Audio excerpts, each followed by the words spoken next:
우리가 요한복음 10번째 시간으로 이처럼 사랑하사라는 제목으로 같이 말씀을 나누도록 하겠습니다. 우리가 이 세상에 살아가다 보면 하나님의 말씀을 믿는다는 것이 그 말씀이 우리의 삶의 기준이 되어 우리가 이 세상을 모든 것들을 바라보게 되고 그것들을 해석하게 되어질 때 하나님의 말씀을 믿는다, 그렇게 이야기하는 것입니다.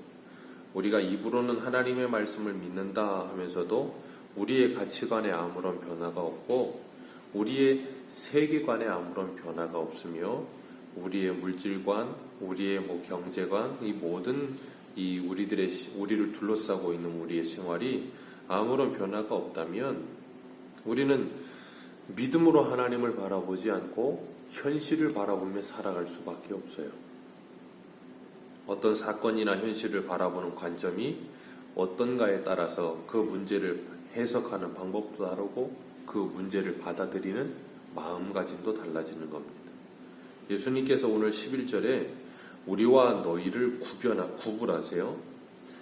우리라고 표현하는 것은 예수님 안에서 성령으로 말미암아 영적인 눈이 열려진 사람들을 우리라고 묶어서 말씀하시는 것이고, 너희는 니고데모를 포함한 육적인 눈으로 현실만을 바라보는 사람들을 다 총칭하여 너희라 부르신 겁니다. 우리는 아는 것을 말하고 너희는 본 것을 우리는 아는 것을 말하고 본 것을 증언하는데 너희가 우리의 증언하는 것을 받지 아니하는도다 그랬어요. 우리의 증언하는 것을 받지 아니하는도다. 그러니까 아예 받을 생각이 없다 그 말이에요. 받을 마음 자체가 없는 거예요. 예수님께서 이 땅에 오시어서 하나님의 일을 행하시고 그리고 모든 표적을 통하여 예수님께서 무엇을 하러 이 땅에 오셨는지를 계속해서 말씀하시고 보여주셨어요. 그런데도 불구하고 그들은 그 예수님이 우리에게 말씀하고 계시는 그 말씀을 받질 않는 거예요. 받질 않고 어떻게 하는가 하면 자기가 좋아하는 것만을 선택적으로 받아들이는 거예요. 우리가 어떤 말을 들을 때도 마찬가지잖아요. 내가 좋아하는 말을 선택적으로 취사 선택을 해서 듣습니다. 그래서 기억도 선택적 기억이라는 말을 하죠. 내가 좋아하는 부분은 잘 기억하지만 좋아하지 못하는 부분은 뇌에서 스스로 잊어버리기도 한대요. 그래서 잘 기억이 나지 않는다 그러는데, 이들은 예수님이 행하시는 수많은 표적들을 보고도, 그래서 죽은 나사로를 살리시는 그 부활의 표적을 보면서도 뭐 했어요? 예수님을 죽이려고 했어요. 예수님만 죽이려고 한 게 아니라 죽었다가 살아난 나사로도 죽이려고 했어요. 참 너무 나쁜 사람들이죠. 죽었다가 살아났는데 또 죽여요. 그런 참 나쁜 사람들인데 왜 그래요? 그들은 너희는 우리가 증언하는 바를 받지 아니하는도다. 믿으려고 하질 않는 거예요. 받으려고 하질 않는 거예요. 왜 그래요? 자신들이 생각하고 있는 것들, 자신들이 기존에 가지고 있던 모든 것들이 예수님하고는 맞지 않는 거예요. 그러니까 뭐예요? 받아들이질 않는 거예요.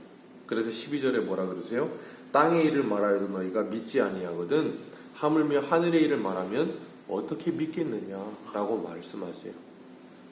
이 땅에 오셔서 행하신 모든 일도 너희들이 믿지 않는데 하늘의 일을 말한들 너희들이 믿겠느냐? 이 하늘의 일이라고 하는 것은 하나님의 구원 계획, 그리고 성자 예수님께서 이 땅에 오셔서 이루신 성육신과 그리고 십자가의 죽으심과 부활하심, 그리고 성령으로 말미암아 그 모든 구원 사역이 우리에게 성취되어지는 일들, 그게 하늘의 일이거든요. 그런데 그런 것들을 너희들이 믿을 수 있겠느냐는 거예요. 성령을 받지 아니하고서는 어느 누구도 그것을 믿을 수가 없어요. 우리는 잊지 말아야 될 것이 뭐 하는가 하면 믿기 때문에 성경이 이해되는 겁니다. 우리는 성경을 이해하려고 믿지 않아요. 믿기 때문에 이해되는 거예요. 성경을 그냥 믿지 않는데 이해하려고 하다 보니 믿어졌다? 불가능한 일이거든요. 어떻게 그냥 여리고성을 돌았는데 여리고성이 무너지겠어요? 어떻게 동정녀가 아이를 잉태할 수 있겠어요? 어떻게 무리를 걸을 수 있겠어요? 어떻게 죽은 자가 부활할 수 있겠어요? 성경에는 믿음이 없이는 이해되지 않는 부분들이 수두룩빽빽합니다. 그렇기 때문에 성령께서 역사하시지 않으면 불가능한 일이죠. 하늘의 일을 말하시면서 13절에 이렇게 말씀하세요. 하늘에서 내려온 자 곧 인자 외에는 하늘에 올라간 자가 없느니라. 이 말씀은 뭘 말씀하시고자 하는 것인가 하면 하늘의 일을 설명하고 하늘의 일을 전하기 위해서 내가 이 땅에 내려왔다라는 것을 말씀하시는 거예요. 예수님보다 하나님의 구원 계획에 대해서 더 자세하게 더 분명하게 아시는 분은 없거든요. 그렇기 때문에 히브리서 1장 1절에서 2절에 이렇게 말씀하십니다. 옛적에 선지자들을 통하여 여러 부분과 여러 모양으로 우리 조상들에게 말씀하신 하나님이 이 모든 날 마지막에는 아들을 통하여 우리에게 말씀하셨으니 이 아들은 만유의 상속자로 세우시고 또 그로 말미암아 모든 세계를 지으셨느니라. 아멘. 하나님의 일의 핵심인 하나님의 구원의 극치인 예수님의 십자가의 사건을 유대인이었던 니고데모는 그 설명해 주시는 예수님께서 그 십자가 사역을 설명해 주시는데 14절에 모세가 광야에서 뱀을 든 것 같이 민수기 21장의 불뱀 사건을 예로 드시는 거예요. 불뱀 사건을 예로 드시면서 이스라엘 백성들이 하나님을 시험하고 원망불평하다가 하나님께서 그들에게 진노하셔서 불뱀을 보내시니까 그들이 살려달라고 예언을 하죠. 그때 하나님이 하라고 하신 처방이 뭐였어요? 장대에 노뱀을 만들어 달아서 높이 들라. 그리고 그것을 보는 자는 살리라 그러셨거든요. 그랬더니 사람들이 그걸 봤어요? 그걸 보았더니 정말 살아났어요. 그런데 전부 다 봤겠습니까? 아니거든요. 무슨 말도 안 되는 소리야. 저걸 본다고 살긴 뭘 어떻게 살아. 그러면서 죽는 사람도 분명히 있었을 거라고요. 근데 그 장대에 달린 노뱀을 보았더니 사람들이 살아난 거예요. 그랬더니 사람들이 어떻게 하죠? 나중에는 그 노뱀 자체에 무슨 능력이 있는 줄 아는 거예요.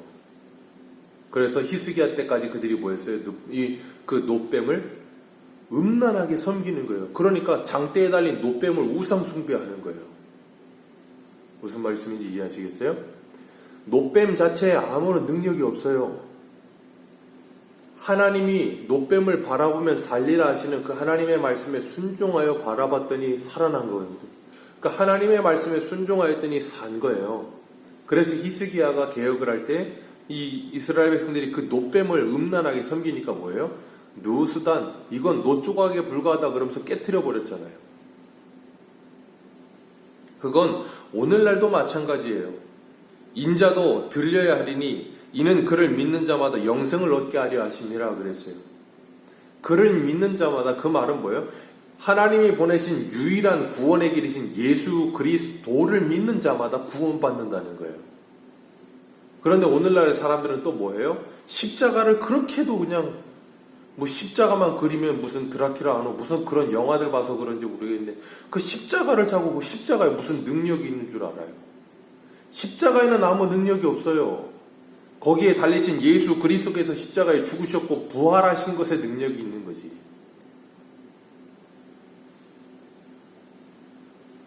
그러니까 히스기야 때까지 그 노 조각을 우상 숭배하듯이 그렇게 우상 숭배하는 사람들이 있다니까요.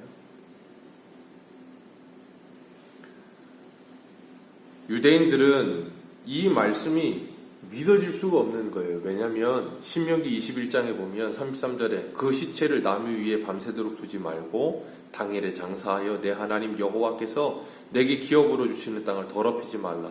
나무에 달린 자는 하나님께 저주를 받았음이니라. 나무에 달린 자는 하나님께 저주를 받은 거예요. 그러니 예수님께서 그 뱀이 들린 것처럼 인자도 들려야 하리라. 나도 그렇게 되어야 하리라. 그럼 나무에 달린 자는 누구의 저주를 받는다고요? 하나님의 저주를 받았다는 거예요. 그러니 어떻게 예수를 믿겠어요? 하나님의 저주를 받은 자를 어떻게 우리의 구원자로 믿겠느냐는 거예요. 그 예수님께서 누구를 위해 십자가에 죽으셨는지, 그 하나님의 저주를 받으셨는지를 이해하지 못하는 거예요. 이사야 53장에 그래서 4절이라 말씀하시죠. 그는 실로 우리의 질고를 지고 우리의 슬픔을 당하였거늘 우리는 생각하기를 그는 징벌을 받아서 하나님에게 맞으며 고난을 당한다 하였노라. 우리를 위해 그 일을 당하셨는데 우리는 생각하기를 그는 징벌을 받아서 하나님께 고난을 당한다. 뭔가 잘못했으니까 저렇게 됐겠지라고 생각한다는 거예요. 그런 유대인들이 뭐예요? 예수님을 믿을 수가 없는 거예요. 지금도 하나님은 그 말씀으로 역사하십니다. 그 말씀을 들었을 때 그 말씀이 믿어지게 되어지는 자는 영생을 얻는 거예요. 그 말씀이 생명력 있는 말씀이 되어 믿는 자 안에서 역사가 일어나는 거예요. 그래서 오늘 16절에 뭐라 그러세요? 하나님이 세상을 이처럼 사랑하사 독생자를 주셨으니 이는 그를 믿는 자마다 멸망하지 않고 영생을 얻게 하려 하심이라.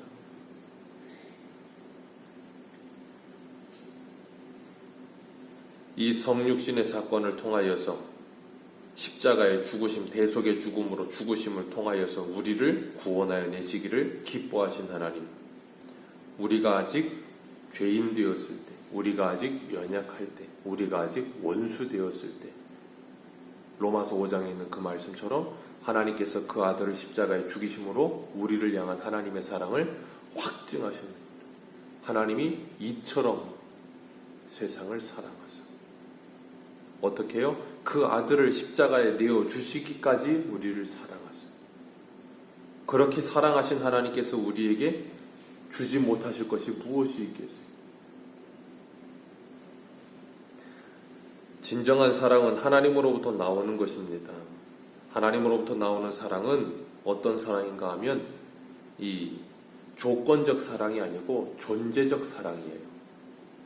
그러니까 예수님께서 우리를 구원하심으로 말미암아 우리가 하나님의 백성이 되고 하나님의 자녀가 되었다는 건 우리가 무슨 조건을 걸어서 아니면 우리가 무슨 조건을 이행해야만 하나님이 우리를 사랑하시는 게 아니라 그 말이에요. 우리 존재 자체로 하나님이 우리를 사랑하세요. 왜요?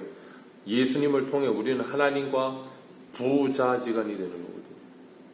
그냥 자녀이기 때문에 사랑하는 거예요. 그 자녀가 무엇을 더하고 덜하는 문제가 아니고 그걸 무조건적인 사랑이다 그러시죠. 오늘 18절 말씀 우리 같이 한번 읽어볼까요? 18절입니다. 시작. 그를 믿는 자는 심판을 받지 아니할 것이요 믿지 아니하는 자는 하나님의 독생자 이름을 믿지 아니하므로 벌써 심판을 받은 것이니라. 아멘. 무엇이 심판의 기준이 돼요? 믿음이요. 뭘 믿음이요? 하나님이 우리에게 유일한 길로 주신 예수 그리스도를 믿음이요. 그 예수 그리스도를 믿지 않는 자 심판을 받았느니라. 17절에는 뭐라 그러세요? 아들을 세상에 보내신 것은 세상을 심판하기 위함이 아니요. 아직까지는 그래서 우리에게 기회가 있는 거예요. 이 세상에 아직 하나님의 심판의 자리에 있지 않아요. 뭐라 그러세요? 그 아들로 말미암아 세상을 구원을 받게 하려 하십니다. 지금이 구원의 때예요. 지금이 은혜의 때입니다. 그 예수님이 다시 오시는 그날에는 그 구원이 문이 닫히는 것이고 심판반이 남는 거예요. 이 때가 지나가면 더 이상 기회는 찾아오지가 않는 겁니다. 그렇기 때문에 우리는 예수 그리스도를 믿는다는 것이 얼마나 큰 복인지 몰라요. 그리고 믿지 않는 자들을 볼 때 뭐예요? 이 하나님의 심판의 때가 다가오기 전에 그들에게 속히 복음을 전해야 되는 거예요. 그러니까 예수를 믿는 자와 믿지 않는 자는 이 땅을 살면서도 극명하게 구분이 되는 거예요. 왜요? 18절에 분명히 말씀하시잖아요. 믿지 아니하는 자는 독생자의 이름을 믿지 아니함으로 벌써 뭘 받아요? 심판을 받았느니라. 믿는 자는요? 심판을 받지 아니하는 것이라. 믿는 자는 구원을 받는 거예요. 그러니 이 땅에서부터 믿지 않는 자는 지옥을 사는 거예요. 심판을 사는 거예요. 그러니 뭐예요? 늘 괴롭고 힘들고 고통스럽지요. 근데 믿는 자는요? 하나님의 은혜 안에 살기 때문에 기쁨과 즐거움이 있는 거예요. 그러니 이 세상의 사람들은 더 많이 무엇을 가져도 더 많이 무엇을 누려도 즐겁지가 않고 늘 괴롭고 늘 힘들고 늘 지옥 같은 삶을 살아요. 근데 믿는 자는 무엇을 덜 가졌고 덜 누렸고 뭘 덜 먹었고 그런 게 중요하지 않고 하나님이 나와 함께 하시는 나의 구원자 되시는 하나님을 기뻐하며 즐거워하는 거예요. 하박국의 고백처럼. 나는 여호와로 인하여 기뻐하며 그 여호와의 나의 구원의 하나님으로 인해 즐거워하리로다. 우리가 그런 삶을 살아가면서 때로는 성도가 이 땅을 살면서 힘든 일도 찾아오죠. 어려운 일도 찾아오죠. 그러나 그 모든 일들을 우리를 사랑하시는 이로 말미암아 우리가 넉넉히 이길 수 있는 은혜를 주신다는 거예요.